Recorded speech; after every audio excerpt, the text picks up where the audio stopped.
E aí, meu querido, tudo bem com você? Talvez você esteja nesse vídeo por conta do título, mas me permita primeiramente contextualizar, porque eu tive o privilégio de conversar com um dos maiores homens, ou um dos maiores teólogos da Igreja Adventista do Sétimo Dia, que é o Dr. Wilson Paroski.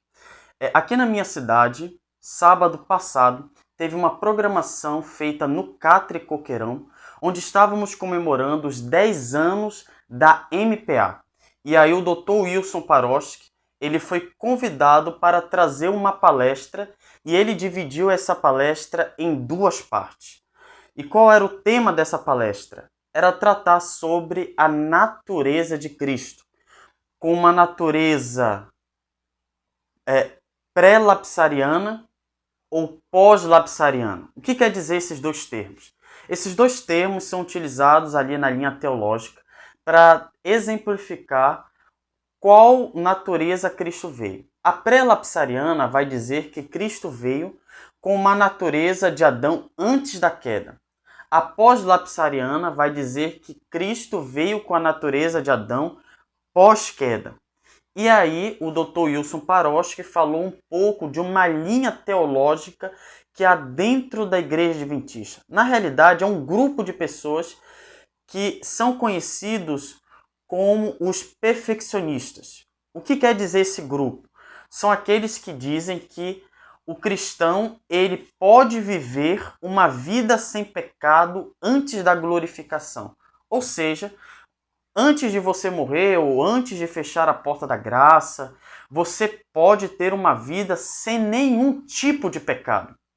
Então o Dr. Wilson Paroski veio aqui na minha cidade para tratar esse tema que é de suma importância. Aí ele tratou a primeira parte e aí ele teve que sair porque teve outras coisas e aí eu tive o privilégio, não somente eu, mas alguns amigos, de ir até o Dr. Paroski, tirar uma foto e conversar um pouco com ele. E nessa conversa eu tive a oportunidade de fazer algumas perguntas. Dentre essas perguntas, há uma pergunta que chamou a atenção do Dr. Wilson Paroski.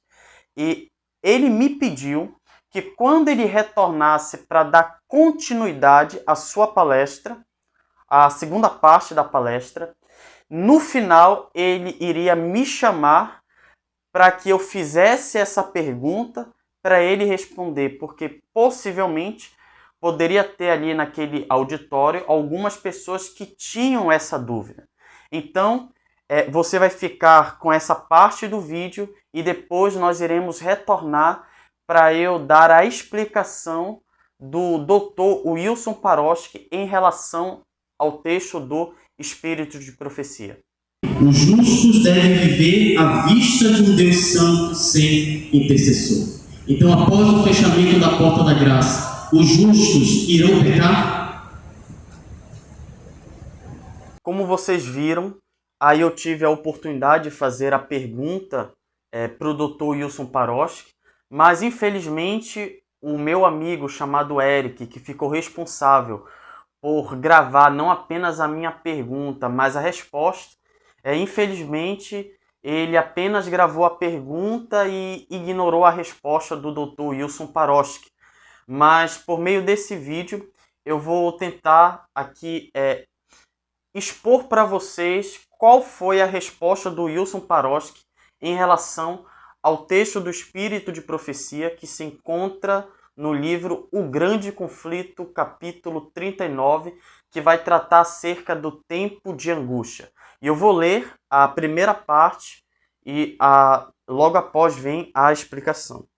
Então, o texto se encontra no livro O Grande Conflito, no capítulo 39, e a serva do Senhor vai dizer o seguinte: deixando ele o santuário, as trevas cobrem os habitantes da terra. Naquele tempo terrível, os justos devem viver à vista de um Deus santo sem intercessor. Então, muitos perfeccionistas pegam esse texto para dizer o seguinte: olha, após o fechamento da porta da graça, ninguém poderá pecar. Ninguém.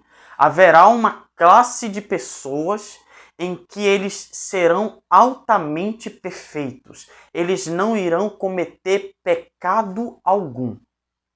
E aí eles tentam se embasar em alguns textos do Espírito de Profecia e algumas passagens da Bíblia, mas principalmente eles utilizam muito esse texto.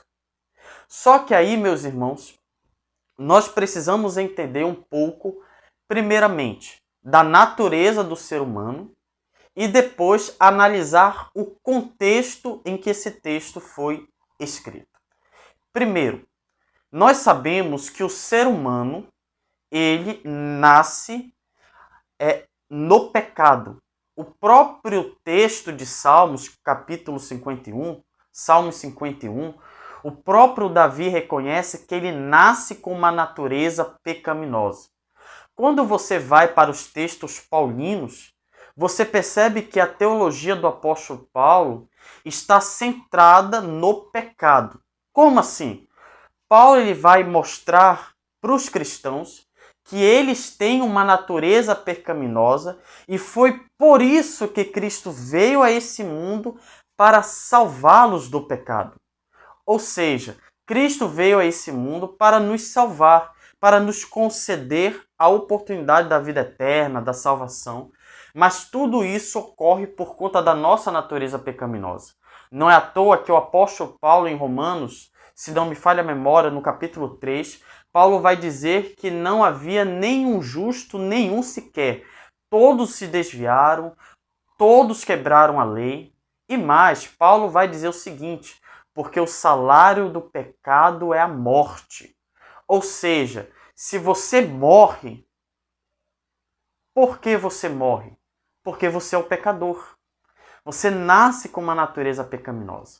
Mas louvado seja Deus, porque o dom gratuito é a vida eterna que se encontra em Cristo Jesus, nosso Senhor. Paulo, lá em Romanos, no capítulo 5, Paulo vai dizer que por conta de um só homem, o pecado veio ao mundo e o pecado a morte. E a morte passou a todos os homens porque todos pecaram. Então você percebe muito bem essas palavras do apóstolo Paulo, mostrando que o ser humano vem a esse mundo com uma natureza pecaminosa e por isso ele precisa de um Salvador. E aí nós precisamos entender um pouco o que é pecado. Tendo em mente que nós temos uma natureza pecaminosa, precisamos ter em mente agora o que é pecado. Por quê? Porque há dois tipos de pecado.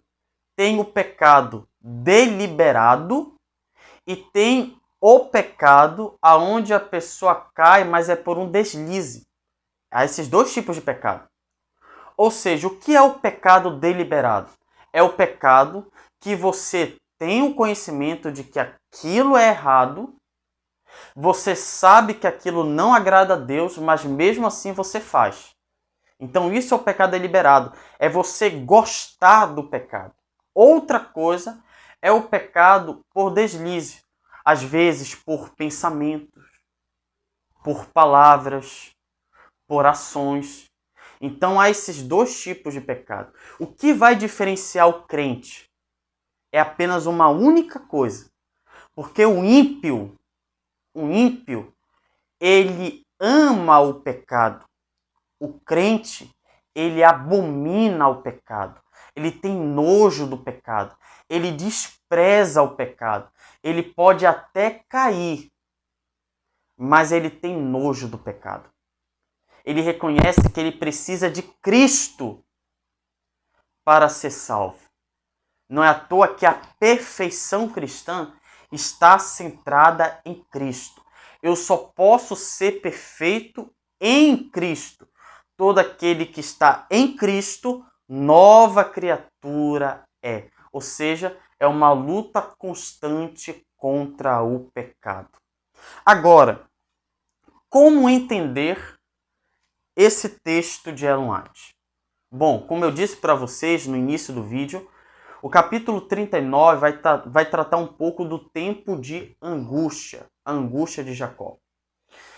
E em que momento esse período ocorre? Ali, pós-fechamento da porta da graça, pós-decreto dominical, já no decreto de morte. E é nesse período aonde ambos, o mundo todo, melhor dizendo, o mundo tomou uma decisão de que lado vão permanecer. Se é do lado de Deus ou é do lado da besta. Ou seja, Deus, Jesus, neste exato momento, ele está no santuário celestial intercedendo por nós. Mas chegará um dia em que todos tomarão uma decisão. Justo irá decidir estar do lado de Deus e praticar justiça. O ímpio vai decidir estar do lado da besta e praticar a injustiça. O que Ellen White está dizendo é que chegará um dia em que aqueles que tomaram uma decisão, melhor dizendo, que o mundo terá que tomar uma decisão, ou Deus ou a besta. E tomando essa decisão, ao tomar essa decisão, não terá mais agora como reverter. Ou seja, quem tomou a decisão do lado de Deus, ficará do lado de Deus. Quem tomou a decisão do lado da besta, ficou do lado da besta. É por isso que se você fizer uma leitura minuciosa desse texto, você percebe que aqui ela não está falando que os santos ali não vão pecar, vão ter uma vida totalmente pura, justa, sabe? Sem pecado nenhum. Note bem o que ela vai dizer. Deixando ele o santuário, as trevas cobrem os habitantes da terra. Naquele tempo terrível, os justos devem viver à vista de um Deus santo, seu intercessor. Ou seja, todos já tomaram uma decisão. E ímpio não tem como ter um intercessor. Você entendeu? Então todos já tomaram a sua decisão. Aqui ela não está falando de uma vida impecável antes da glorificação. Não é isso que a serva do Senhor está dizendo. Aí ela diz o seguinte: removeu-se a restrição que estivera sobre os ímpios, e Satanás tem domínio completo sobre os que finalmente se encontram impenitentes. Ou seja, após esse fechamento da porta da graça, haverá dois grupos: justos e pecadores. Os justos terão o Espírito Santo em sua vida. Os pecadores terão domínio, eles serão dominados por Satanás de uma forma completa. E aí não há intercessor para eles. Não haverá intercessor para eles. E aí ela diz o seguinte: terminou a longanimidade de Deus. Terminou a longanimidade de Deus. Terminou o período da graça, o período de tomar a decisão. O mundo rejeitou a sua misericórdia, desprezou-lhe o amor, pisando sua lei. Os ímpios passaram os limites de seu tempo de graça. O Espírito de Deus, persistentemente resistido, foi por fim retirado. Desabrigados da graça divina, não têm proteção contra o maligno. Satanás mergulhará, então, os habitantes da terra em uma grande angústia final. Ao cessarem os anjos de Deus de conter os ventos impetuosos das paixões humanas, ficarão às soltas todos os elementos de contenda. O mundo inteiro se envolverá em ruína mais terrível do que a sobreveio na Jerusalém antiga. Um único anjo destruiu todos os primogênitos do Egito, enchendo a terra de pranto. Quando Davi ofendeu a Deus por contar o povo, o anjo fez aquela terrível destruição pela qual seu pecado foi punido. O mesmo poder destruidor exercido pelos santos anjos quando Deus ordena, será exercido pelos maus quando ele o permitir. Agora forças preparadas e aguardam apenas o consentimento divino para espalhar a desolação por toda parte. Os que honram a lei de Deus têm sido acusados de acarretar o juízo sobre o mundo e serão considerados como a causa das terríveis convulsões da natureza, da contenda e carnificina entre os homens, coisas que estão enchendo a terra de pavor. O poder que acompanha a última advertência enraiveceu os ímpios, Sua cólera acende-se contra todos os que receberam. Então note bem, quando você faz uma leitura minuciosa, atenta, Ellen White está falando de um período onde haverá dois grupos. Os que decidiram estarem do lado de Deus e os que decidiram estarem do lado do maligno. E aqueles que optaram estarem do lado de Satanás cometeram o pecado contra o Espírito Santo. Ou seja, cometendo o pecado contra o Espírito Santo, não há mais graça para eles. Não há um intercessor para eles. Eles tomaram a decisão. Não há salvação para eles. Então é isso que Ellen White está comentando. Ellen White não está falando de que agora os santos vão viver uma vida sem pecado. Enquanto nós estivermos nessa terra, nós teremos que lidar com um conflito. E que conflito é esse? É aquele conflito que o apóstolo Paulo diz o seguinte: poxa, o bem que eu queria fazer eu não faço. E o mal que eu não queria fazer, eu faço.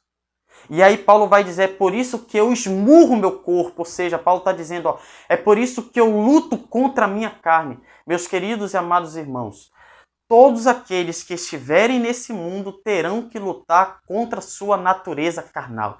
É por isso que Paulo ele vai dizer que, não que ele tenha conquistado, mas ele prosseguia rumo ao alvo. Ele prosseguia rumo à caminhada. Não que ele tinha conseguido ali conquistar a perfeição cristã, mas ele prosseguia rumo ao alvo. Então, meus queridos, o que é perfeição cristã segundo a Bíblia? É a perfeição cristã em Cristo. Ou seja, quando eu estou em Cristo, eu sou perfeito diante de Deus. Eu vou lutar contra a minha natureza. Eu vou ter nojo do pecado. Eu vou lutar para não entristecer o meu Deus. Já é diferente daquele que, além de praticar o pecado, ele ama o pecado. É por isso que nós dividimos o plano da redenção em algumas etapas, que é salvação, justificação, santificação, que não é de um dia para a noite, é uma caminhada, é uma luta diária, e glorificação. Jesus veio a esse mundo para nos salvar do pecado, mas na glorificação, Cristo nos salvará agora da presença do pecado. E após a glorificação, nós seremos perfeitos. Não iremos pecar em nenhum detalhe. Mas isso ocorrerá quando? Na glorificação. Então eu tive o privilégio de não apenas tirar uma foto com o Dr. Wilson Paroski, mas também de aprender um pouco mais acerca da palavra de Deus. Que Deus nos abençoe, meu irmão, e que o nosso maior desejo é sermos imitadores de Jesus. Será por nosso braço, por nossas forças? Não. Pois a própria Escritura nos diz: sem mim, nada podeis fazer. Eu só posso fazer algo em prol do reino de Deus. Eu só posso lutar contra a minha carne, contra os meus desejos impuros, se eu estiver ligado à videira. E quem é essa videira?